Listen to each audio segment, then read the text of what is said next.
Hi viewers, welcome to our channel. ప్రస్తుతం మనతో పాటు దాము బాలాజీ గారు సీనియర్ జర్నలిస్ట్ ఉన్నారు. వారితో ఒకసారి మాట్లాడదాం. సార్ నమస్కారం సార్. నమస్తే. సార్ పాస్టర్ ప్రవీణ్ పగడాల మృతి పైన అంటే ఇప్పటికీ ఆ మిస్టరీ అయితే అలానే ఉంది. అయితే చాలా ఆరోపణలు, అనుమానాలు అయితే వ్యక్తం అవుతున్నాయి. ఈ నేపథ్యంలో దళిత సంఘాలు, క్రిస్టియన్ సంఘాలు ఏం ఆరోపిస్తున్నాయంటే ఒక టోల్ గేట్ వద్ద ఆయన్ని కిడ్నాప్ చేసి చంపేసి మళ్ళీ ఇంకెక్కడికో తీసుకెళ్లిపోయారని చెప్పేసి వాళ్ళు ఇప్పుడు అనుమానాలు వ్యక్తం చేస్తున్నారు సార్. మరి యాంగిల్ ఉందంటారా? ఇప్పుడు ఎన్నో స్పెక్యులేషన్ స్టోరీస్ వస్తున్నాయి కదా, మరి దీంట్లో నిజం ఉందంటారా? మీరేం చెప్తారు సార్ ఆయన మృతికి సంబంధించి? అంటే మన నిజమా అబద్ధం అనేది మనం తేల్చి చెప్పే వ్యవహారం కాదు. పోలీసుల ఎంక్వైరీలో తేలాలి. కాకపోతే ఇప్పుడు పోలీసుల విచారణ కంప్లీట్గా అనుమానిస్తూ ఉన్నారు. ఎవరంటే దళిత లీడర్లు కానీ, క్రిస్టియన్ నాయకులు కానీ, వాళ్ళ బంధువులు కానీ, వాళ్ళ సిస్టర్ కూడా మాట్లాడింది. ఆమె కూడా అనేక అనుమానాలు వ్యక్తం చేసింది, వాళ్ళ చెల్లెలు శ్రీదేవి. సో క్లియర్గా ఏంటంటే ఇది కిడ్నాప్ చేసి అతన్ని ఒక టోల్ గేట్ దగ్గర అంటే పోలీసులు ఏంటంటే ఇప్పటి వరకు 13 టోల్ గేట్ల దగ్గర ఉన్న విజువల్స్ మొత్తం హైదరాబాద్లో 11 గంటలకు మార్నింగ్ బయలుదేరిన ప్రవీణ్ కొంతమూరు స్పాట్లో చనిపోయిన స్పాట్లో 11 గంటల 42 నిమిషాలకి చనిపోయాడు. అక్కడ వరకు 13 టోల్స్ ఉన్నాయి. ఈ 13 టోల్స్ దగ్గర ఉన్న సీసీటీవీని పోలీసులు చేశారు. మనకు కొన్ని చూపించారు కూడా. వాళ్ళకి ఫస్ట్ సీసీటీవీ వచ్చి చౌటుప్పల దగ్గర 1:29 దగ్గర దొరికింది ఫస్ట్ సీసీటీవీ ఫుటేజ్. లాస్ట్దేమో రాత్రి 11:42 నయారా పెట్రోల్ బంక్ దగ్గర ఉన్న సీసీటీవీ ఫుటేజ్. దానికి ముందు కొవ్వూరు దగ్గర ఇతను మెల్లగా వెళ్తున్న సీసీటీవీ ఫుటేజ్ ఉంది. సో అంతవరకు పోలీసులు అఫీషియల్గా అనౌన్స్ చేశారు. ఐజీ రాజశేఖర్ అండ్ తూర్పుగోదావరి జిల్లా ఎస్పీ నరసింహ కిషోర్ వీళ్ళిద్దరూ విజువల్స్ కూడా చూపించి ఎక్స్ప్లెయిన్ చేశారు. వాళ్ళు ఏంటంటే క్లియర్గా తేల్చి చెప్పలేదు. ఎందుకంటే కన్క్లూజివ్ ఎవిడెన్స్ లేదు. మాకు ఇంకా టాక్సికాలజీ రిపోర్ట్ రావాలి, ప్యాథాలజీ రిపోర్ట్ రావాలి, ఫోరెన్సిక్ సైన్స్ ల్యాబ్ నుంచి విజయవాడ నుంచి రిపోర్ట్ రావాలి, అట్లాగే పోస్ట్ మార్టం రిపోర్ట్ కూడా కంప్లీట్గా మాకు ఇవ్వలేదు.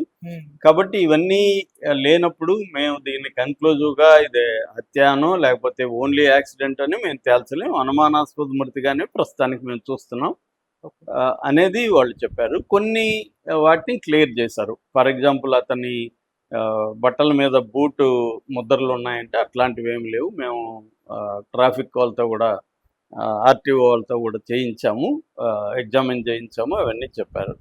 అంత తప్ప దీన్ని కన్క్లూజివ్గా ఇది హత్యానో లేదా కన్క్లూజివ్గా యాక్సిడెంట్ అనో పోలీసులు డిక్లేర్ చేయలేదు. ఇప్పటి వరకు అనుమానాస్పదంగా ఉంది. ఇంకా ఒక 3-4 గంటలు విజయవాడ దగ్గర అతను మిస్ అయ్యాడు, ఏమైందో తెలియదని చెప్పారు. దీన్ని ఇప్పుడు పట్టుకొని 3-4 గంటలు విజయవాడ దగ్గర మిస్ అయ్యాడు అనగానే ఛానల్స్గా దొరికింది. సో దీన్ని మనం కానీ పట్టుకుంటే మనకి మైలేజ్ వస్తుంది కదా అని ఛానల్స్ అత్యుత్సాహం. అది కూడా ప్రధానంగా తెలుగుదేశం మీడియాకు సంబంధించిన ప్రధాన ఛానల్సే ఈ రంగంలోకి దిగినట్టుగా కనబడుతుంది. అట్లాగే మనం సోషల్ మీడియాలో చూసుకుంటే దీన్ని వైసీపీ వాళ్ళు, ఎందుకంటే ఇక్కడ అనేక యాంగిల్స్ మళ్ళీ బయటకు వస్తున్నాయి. మాదిగల మధ్య ఉన్న రిజర్వేషన్కి సంబంధించిన గొడవలు బయటకు వచ్చాయి. అట్లాగే వైసీపీ క్రిస్టియన్ల మీద ఆధిపత్యం ఉంటుంది కాబట్టి, కంట్రోల్ ఉంటుంది కాబట్టి వైసీపీ రంగంలోకి దిగి క్రిస్టియన్లు ముందు పెట్టి ఈ ప్రభుత్వాన్ని బదనాం చేయడానికి ఒక నెరేటివ్ క్రియేట్ చేస్తుంది. దీన్ని మనం కౌంటర్ చేయాలి అని కూడా తెలుగుదేశం మీడియాకి హింట్ వచ్చినట్టుగా తెలుస్తుంది. అందువల్ల ఏమైంది, తెలుగుదేశం మీడియా రంగంలోకి దిగి ఇప్పుడు వాళ్ళ ఒక నెరేటివ్ని క్రియేట్ చేశారు. ఆ నెరేటివ్ ఏమంటే ఇతను 2 సార్లు యాక్సిడెంట్ అయింది, అంటే నందిగామ నియోజకవర్గం కీసర టోల్ గేట్కి ముందే ఒక యాక్సిడెంట్ అయింది. అక్కడ ఇతని బల్బు హెడ్లైట్ ఊడి వైర్లు కిందికి పడిపోయింది, సో అది డ్యామేజ్ అయింది. దాని తర్వాత గొల్లపూడి పెట్రోల్ బంక్లో పెట్రోల్ పోయించుకున్నాడు. దాని తర్వాత మహానాడు ఇది దగ్గర కనబడ్డాడు 5:13 దాని తర్వాత 5:30కి రామవరపాడు రింగ్ దగ్గర మళ్ళీ ఇంకొకసారి పడ్డాడు. అప్పుడు సుబ్బారావు కానిస్టేబుల్ పోలీసు ఎస్ఐ వెళ్ళి ఇది చేశాడు. నాగార్జున టీ షాప్ దగ్గర అతను టీ ఇచ్చాడు. ఇవన్నీ జరిగాయి. ఫోటోలు కూడా సుబ్బారావు తీశాడు. ఎందుకంటే హెల్మెట్ ఇదంతా దీనికి అంత ఈ కారు హెడ్లైట్ వెహికల్ హెడ్లైట్ ఇవన్నీ పోయినాయి కాబట్టి నేను ఫోటోలు తీస్తాను అని చెప్పాడు. సో ఇప్పుడు ఏంటంటే వీళ్ళు ఈ క్రిస్టియన్ సోదరులు కావచ్చు, మిగతా వాళ్ళు కానీ మాట్లాడుతుండేది ఏమంటే ఇదంతా కూడా ఒక ప్లాన్ ప్రకారం జరుగుతుంది. పోలీసులకు సంబంధం లేకుండా మీడియా ఎందుకు చేసింది అనేది ఇప్పుడు వాళ్ళు బ్లేమ్ చేస్తున్నారు. వాళ్ళు ఏం చేస్తున్నారంటే ఈ ఈ చౌటుప్పలు దాటిన తర్వాత ఎక్కడో ఇతన్ని పట్టుకొని కిడ్నాప్ చేశారు. కిడ్నాప్ చేసి ఎక్కడో చంపేశారు. దీనికి ముందే ఒక యాక్సిడెంట్ ప్లాన్ ముందే వేసుకున్నారు. ఆ ప్లాన్ ప్రకారం వీళ్ళు ఏం చేస్తారంటే ఇంకొక వ్యక్తికి ఇతను కాస్ట్యూమ్స్ వేసి ఇంకొక వ్యక్తి దగ్గర పడిపోయినట్టు, తర్వాత పెట్రోల్ పోసుకుంటున్నట్టు ఇవన్నీ నిరూపించడానికి తర్వాత సీసీటీవీ ఫుటేజీలు చేస్తున్నారు క్లియర్గా అనేది వాళ్ళు ఆరోపిస్తున్నది. సో దీంట్లో కొన్ని లూప్ హోల్స్ ఉన్నాయి. ఈ ఫుటేజీలు కరెక్ట్గా మొత్తం ఫుటేజ్ లేదు, వాళ్ళకి కావాల్సిన విధంగానే ఫుటేజీలు ఉన్నాయి. ఇప్పుడు యాక్సిడెంట్ ఫర్ ఎగ్జాంపుల్ కేసర్ దగ్గర యాక్సిడెంట్ అయినాక అతను మళ్ళీ లేసి వస్తాడు కదా, ఆ ఫుటేజ్ లేదు.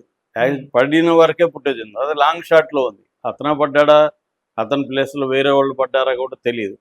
తన తర్వాత పెట్రోల్ పోసుకొని వెళ్ళిపోతున్నాం, పెట్రోల్ పోసుకొని వెళ్ళిపోతాం, డబ్బులు ఇవ్వట్లేదు. డబ్బులు ఇచ్చానని రాహుల్ అనే పెట్రోల్ పోసిన అబ్బాయి చెప్తున్నాడు, అక్కడ ఇది లేదు. దాని తర్వాత ఫోటోలు తీయడం కూడా అక్కడ ఎందుకు సీసీటీవీలు లేవు, ఫోటోలు వీళ్ళు ఎందుకు తీశారు ఆ టైంలో, ఎస్ఐ అనే ఆయన తీశాడు. సరే ఇన్ని రోజులు అతను ఎందుకు చెప్పలేదు, ఎప్పుడో చనిపోతే ఇన్ని రోజులు నాగార్జున యాదవ్ కానీ ఎస్ఐ కానీ ట్రాఫిక్ ఎస్ఐ కానీ ఎందుకు చెప్పలేదు, ఇవన్నీ వస్తున్నాయి అన్నమాట. ఫైనల్ ఇదేంటంటే పోలీసులు అసలు మీ వీడియోలకి మాకు సంబంధం లేదని పోలీసులు డిక్లేర్ చేశారు. బీబీసీలో కూడా కథనం వచ్చింది.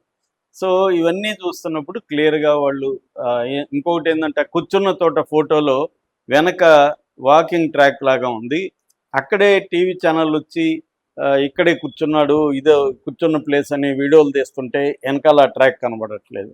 సో ఏమైంది? సో అంటే కూర్చున్న అతను అలసిపోయి కూర్చున్నప్పుడు ఎవరైనా హెల్మెట్ తీస్తారో అతను తీయలేదు. సో అతను కాదు అనేది చెప్తున్నారు. పైగా నాగార్జున యాదవ్ వీడియోలో నేను ఫస్ట్ గుర్తుపట్టలేదు, తర్వాత టీ తాగడానికి అతను మాస్క్ తీశాడు, అప్పుడు నేను గుర్తుపట్టాను, నేను కూడా చర్చికి వెళ్తానని అబ్బాయి చెప్తున్నాడు. మరి గుర్తుపట్టినప్పుడు ప్రవీణ్ చనిపోయినాడు అని వార్తలు వచ్చి పోలీసులంతా ఈ 4 hours మిస్సింగ్ అన్నప్పుడు ఈ అబ్బాయి ఎందుకు, అతను చర్చికి వెళ్తాడు, కనీసం చర్చిలో పాస్టర్లకో లేకపోతే ఎవరికన్నా నాయకులకో చెప్పాలి కదా, ఎందుకు చెప్పలేదు, ప్రవీణ్ ఇట్లా వచ్చాడు మా దగ్గరికి, ఇవన్నీ చెప్పలేదు కదా, ఇప్పుడు ఎందుకు ఇవన్నీ చెప్తున్నారు? ఇదంతా ఒక ప్లాన్డ్గా జరిగిందా? ఇప్పుడు పెట్రోల్ దగ్గర పెట్రోల్ పోసిన అబ్బాయికి అతను ప్రవీణ్ అని తెలియదు, ఎవరో తెలియదు. అట్లాగే మందు ఏలూరు దగ్గర మందు కొన్న వాళ్ళకి, ఆ షాప్ వాళ్ళకి కూడా అతను ఎవరో తెలియదు. కాబట్టి వాళ్ళ వరకు ఓకే, కానీ ఇదంతా ఒక ప్లాన్ ప్రకారం ముందే సీసీటీవీని పెట్టి ఇతను మందు తాగుతూ డ్రైవ్ చేసి యాక్సిడెంట్ చనిపోయినాడు అన్న ఒక నెరేటివ్ని బిల్డప్ చేయడానికే ఇదంతా వీళ్ళు చేస్తున్నారు అనేది ఇప్పుడు క్రిస్టియన్ సోదరులు కావచ్చు, లేకపోతే హర్ష కుమార్ లాంటి వాళ్ళు సీరియస్గా ఆరోపిస్తున్నారు. దీని మీద పోలీసులు ఇది చేయాలి. అయితే పోలీసుల మీద కూడా ఇప్పుడు అనుమానాలు వస్తున్నాయి. అంటే పోస్ట్ మార్టం రిపోర్ట్ ఇప్పటికి కూడా ఎందుకు ఫుల్గా బయట పెట్టట్లేదు, సీసీటీవీలు ఛానల్స్ బయట పెట్టే కానీ పోలీసులు ఎందుకు బయట పెట్టట్లేదు, పోలీసుల దగ్గర కూడా 300 సీసీటీవీ ఫుటేజీలు ఉన్నాయని చెప్తున్నారు, ఎందుకు పోలీసులు దీని మీద సీరియస్గా తీసుకోలేదు? అంటే ఏదో జరుగుతుంది, పోలీసులను కూడా నమ్మడానికి లేదు. అంటే చంపేసిన తర్వాత అతను మామూలుగా సామెత ఉంది కదా, కుక్కనే చంపేసి పిచ్చి కుక్క అన్నట్టుగా ఇతన్ని చంపేసి ఇతను తాగుబోతూ, ఇతను కేర్లెస్, ఎస్ఐ కౌన్సిలింగ్ కూడా ఇచ్చాడు, అయినా ఇతను వెళ్తున్నాడు. అతనేమి కొత్త కాదు, అతను అనేక సార్లు ఒంటరిగా ప్రయాణాలు తనకు అలవాటు. అంతసేపు 2-3 గంటలు ఉంటే అతనికి విజయవాడలో బోల్డ్ మంది తెలుసు, ఎవరికైనా ఫోన్ చేస్తాడు కదా, ఫోన్ చేసి కాసేపు వాళ్ళ దగ్గర పోయి పడుకోవడమో లేకపోతే ఏదైనా చేస్తాడో. అప్పటికి కూడా ఎస్ఐ కూడా నేను చెప్పాను ఇక్కడ ఏమైనా లాడ్జీలు పడుకుంటారా అన్నాను, వద్దన్నాడు అని ఆ గడ్డిలో పడుకున్నాడు అని చెప్తున్నాడు. అతను బాగా డబ్బున్న వ్యక్తి, కంపెనీలు నడిపాడు, అతని కార్లు కూడా ఉన్నాయి. అలాంటి వ్యక్తి గడ్డిలో ఎందుకు పడుకుంటాడు అలసిపోయి? ఇవన్నీ కూడా అనేక అనుమానాలు అయితే క్లియర్ కాకుండా ఉన్నాయి. దీనికి ప్రధాన కారణం ఏంటంటే ఇది పోలీసులు కానీ ఈ సీసీటీవీ ఫుటేజ్లు అంతా వాళ్ళ ఆధ్వర్యంలో కలెక్ట్ చేసి కానీ ఉంటే వాళ్ళు ఎక్స్ప్లెయిన్ చేసేవాళ్ళు. సో వీళ్ళు ప్రైవేట్ ఛానల్స్ చేస్తున్నాయి. ఛానల్స్ 2 కారణాలతో చేయొచ్చు. ఒకటి తెలుగుదేశాన్ని కాపాడడం కోసం, అంటే తెలుగుదేశం మీద నెగిటివ్గా వస్తుంది, దీని వైసీపీ ఉపయోగించుకుంటుంది కాబట్టి రంగంలో దిగి ఇతందే తప్పని ఒక నెరేటివ్ క్రియేట్ చేసే కోసం చేసి ఉండాలి. రెండవ కారణం ఏంటంటే వాళ్ళ వ్యూయర్షిప్ను పెంచుకోవడానికి చేసి ఉండొచ్చు. ఫస్ట్ వచ్చిన వైన్ షాప్ దగ్గర ఉన్న వీడియో ఒక ఛానల్ లైవ్లో పెట్టగానే నేను చూసినప్పుడు 8,000 ఉన్నది. సో వ్యూయర్షిప్ కోసం కూడా వీళ్ళు ఇట్లాంటివి క్రియేట్ చేసి పెట్టి ఉండొచ్చు. ఏదేమైనా దీంట్లో అనేక అనుమానాలు ఉన్నాయి. పోలీసులు ఇప్పుడు దీన్ని క్లియర్గా వీళ్ళ అనుమానాలన్నీ నివృత్తి పబ్లిక్గా చేయాలి. అంటే ఈ ఫుటేజ్ అంతా వాళ్ళు అనలైజ్ చేసి వీళ్ళ డౌట్స్ ఆల్రెడీ ఫేస్బుక్లో మిగతా చోట్ల ఉన్నాయి, వీళ్ళు ఎక్స్ప్రెస్ చేసిన డౌట్స్ ఉన్నాయి. అట్లాగే కొంతమంది నాయకులతో కూడా వాళ్ళు మాట్లాడచ్చు. వీళ్ళ అనుమానాల్ని క్లియర్ చేయాల్సిన బాధ్యత పోలీసుల మీద ఉంది. అట్లాగే వీళ్ళు కూడా ఈ క్రిస్టియన్ వీళ్ళు మంచి బ్యాచే ఉన్నారు కదా, వీళ్ళు ఒక టీమ్గా ఫామ్ అయ్యి వీళ్ళు కూడా ఫ్యాక్ట్ ఫైండింగ్ చేయగలిగితే వీళ్ళకి కూడా ఫస్ట్ హ్యాండ్ ఎక్కడో కూర్చొని ఆ విజువల్ ఇది ఉంది, ఈ విజువల్ ఇది ఉంది అని చెప్పడం కంటే వీళ్ళు ఎందుకు చేయట్లేదు అనేది నా ప్రశ్న. వీళ్ళు కూడా ఫ్యాక్ట్ ఫైండింగ్ వెళ్ళి చేయొచ్చు కదా, కూర్చొని ఇది హత్య అని చెప్పడం బదులు వీళ్ళు ఇన్వెస్టిగేట్ చేయొచ్చు. ఛానల్స్ చేసినప్పుడు వీళ్ళు ఎందుకు చేయలేరు? సో వీళ్ళు ఎందుకు చేయట్లేదు అనేది